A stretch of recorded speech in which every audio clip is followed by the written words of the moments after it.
আসসালামু আলাইকুম। আরবি শব্দ শিখি পার্ট 6। এই পার্টে আমরা আরবিতে রোগের নাম শিখব ইনশাআল্লাহ। ফিভার, জ্বর।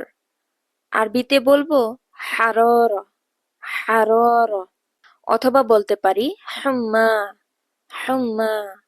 কফ, কাশি। আরবিতে বলবো কুহা, কুহা।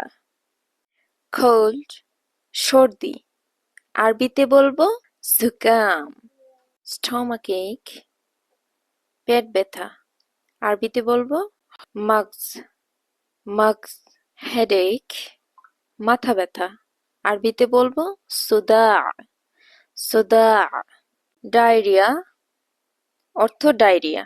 আরবিতে বলবো ইসহাল, ইসহাল।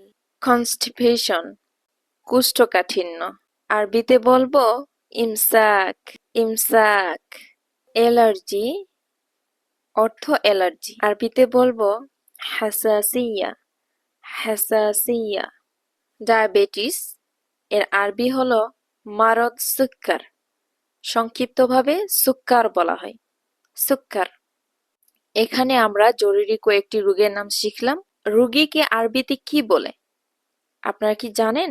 আপনারা জেনে থাকলে অবশ্যই কমেন্ট বক্সে লিখবেন। তাআল্লামিল আরাবিয়্যা মিনাল হায়া ওয়ালিল হায়া। আরবি শিখুন জীবন থেকে এবং জীবনের জন্য। মা আসসালামা।